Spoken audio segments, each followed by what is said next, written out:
और परमेश्वर तो सबसे प्रेम करता है। वो जिस किसी से क्यों करे, वो सबसे करता है, लेकिन लोग परमेश्वर के प्रेम को समझ नहीं पाते। चाहे वो विश्वासी हो या अंधविश्वासी हो, परमेश्वर सभी से प्रेम करता है। परमेश्वर ने उन लोगों से प्रेम किया जिन्होंने उनको क्रूस पर चढ़ा दिया। सोच लीजिए, हमारे लिए परमेश्वर क्या नहीं कर सकता, ये सोचने की कुछ कर सकता है। लेकिन लोग कहते हैं मसीह में गईला तो के काम है, धर्म तो बदल दी, पैसा लेके धर्म बदल दी। यही लोग कहते हैं कि पैसा दे करके लोग धर्म बदलते हैं। पर आप लोगों ने कितना पैसा पाया है ये आप लोग खुद जानते हो। हक से अपने अधिकार को ले ले, हक से अपने अधिकार को ले ले। भिखारियों की तरह मत कहे पिता है पिता है पिता। उसने जीवन और मृत्यु हमारे जुबान पर ठहरा दिया है। और भिखारियों की तरह लोग मांगते हैं कि हमें ये दे दे, हमें चंगाई दे दे, हमें छुटकारा दे दे। उन्होंने सब कुछ दे दिया है, तो क्या हम और आप इकट्ठा होकर के यहाँ पे रहते? और जिनको दिया है वो तो जान ही नहीं रहे, उनको पता तक नहीं कि परमेश्वर ने हमें क्या क्या दे दिया।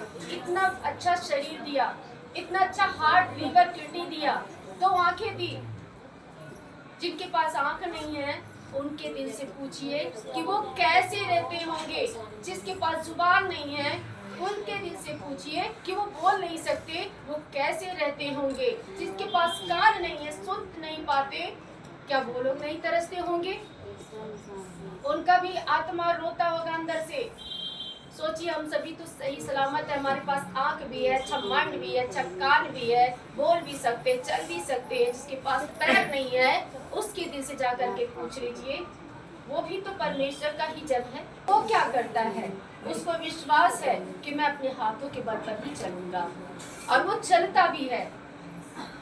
पर हम लोगों के पास आँख होते भी अंधे हैं, कान होते हुए भी बहरे हैं, मुंह जुबान होते हुए भी गूंगे हैं, मन होते हुए भी ना समझ हैं कि हम अपने अंगीकार को गलत कर लेते हैं। परमेश्वर ने जीवन और मृत्यु हमारे ही जुबान पर ठहरा दिया है, फिर भी कहते हैं हे पिता तू हमें चंगाई दे दे। कहते हैं कि हे पिता हमें चंगाई दे दे, हमें छुटकारा दे दे। क्यों हम अपने अधिकार को नहीं समझते? जब हमारा अंगीकार सही होगा तो काम ऐसे होगा कि जैसे तूफान आ गया, तूफान की तरह आपका काम रुख मोड़ लेगा।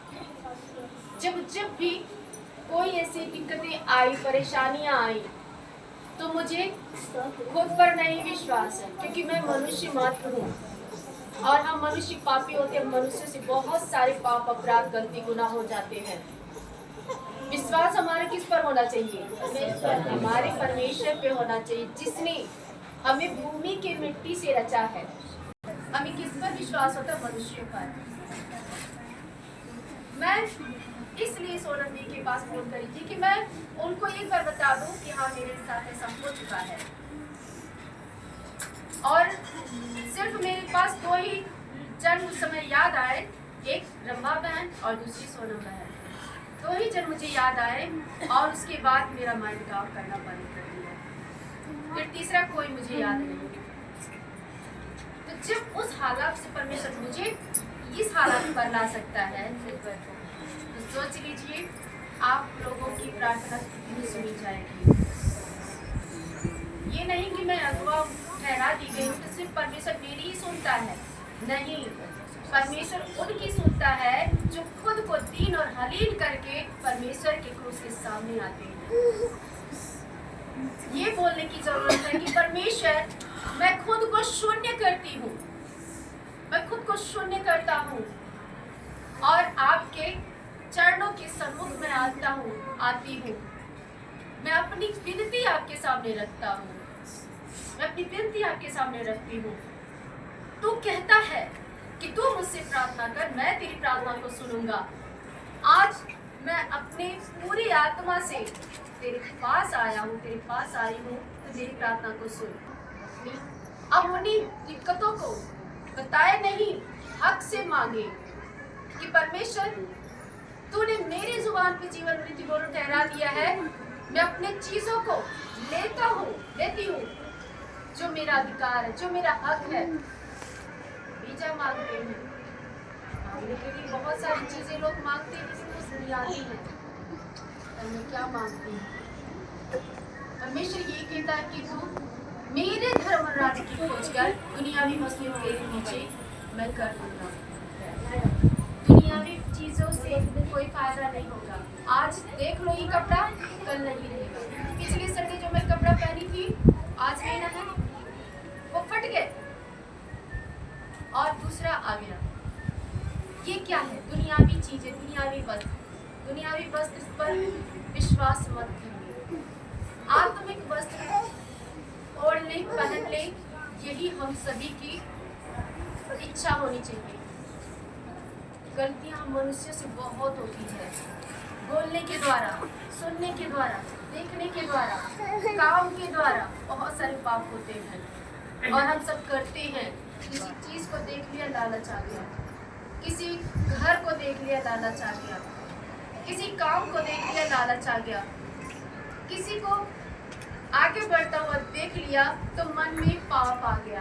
अरे वो तो बहुत आगे निकल गए, हम क्यों नहीं कर रहे? और ये सब हम सभी के लिए परमेश्वर ने कहा है कि तू ये न कर, ये शैतानी है। इस शैतानी कामों से तू बाहर आ जा, तू आत्मा के नौफल से भर जा। एक दूसरे से प्रेम करना। परमेश्वर ने कहा तू अपने पड़ोसी से अपनी तरफ प्रेम कर, तो अपने दुश्मनों के लिए भी प्रार्थना कर। दीनता, दीन हो जा, खुद को दीन कर ले कि अगर तेरे कोई एक गाल पे थप्पड़ मारे तो दूसरा गाल भी सामने कर दे। और जब तू नम्र होकर के मुझसे प्रार्थना करेगा, तब मैं तेरी प्रार्थना को सुनूंगा। प्रार्थना हर कोई करता है, लेकिन प्रार्थना में वो बात नहीं होती। अगर हम नम्र होकर के प्रार्थना करते हैं तो हमारी प्रार्थना सुनी जाती है।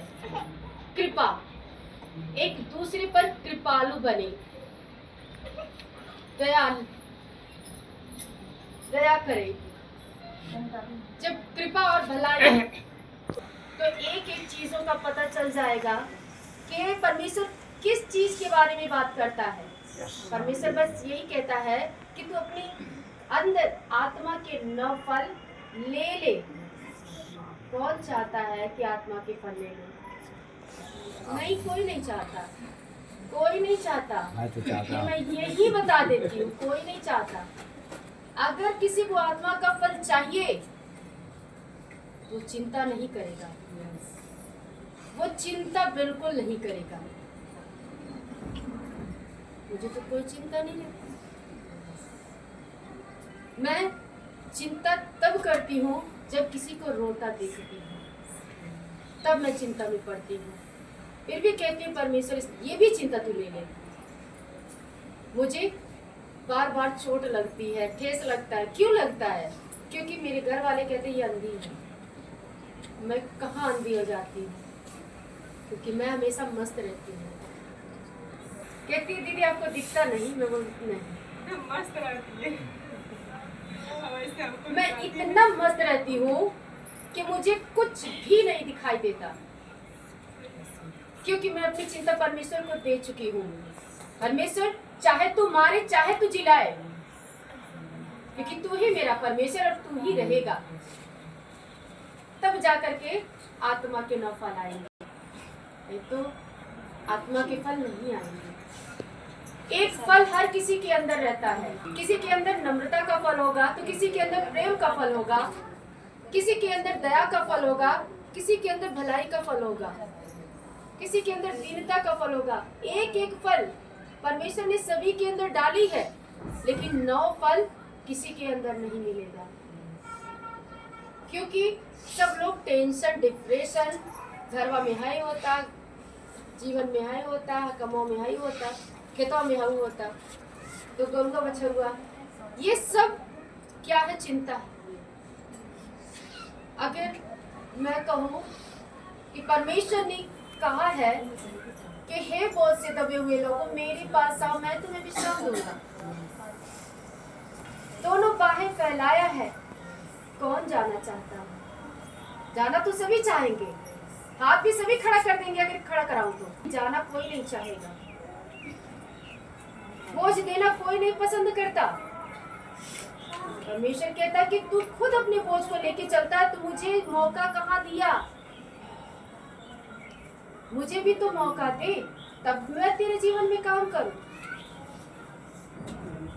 मेरे जीवन में जब भी गवाहियां बनी, मेरे गवाही को सुन करके क्राइस्ट चर्च में लोग दांतों तले उंगलियां दबाते थे कि इनके जीवन में कैसे काम होता है।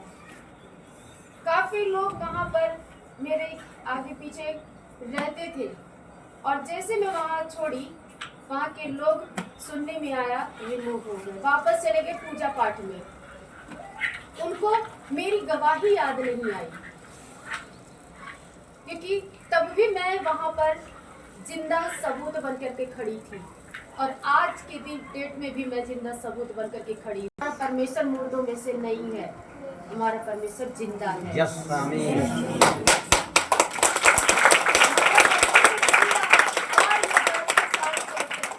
और करती रहूंगी, चाहे कुछ भी हो जाए, परमेश्वर में मैं बनी रहूंगी। परमेश्वर कहता कि तू मुझ में बना रहा, मैं तुझ में बना रहूंगा। यस, आमीन।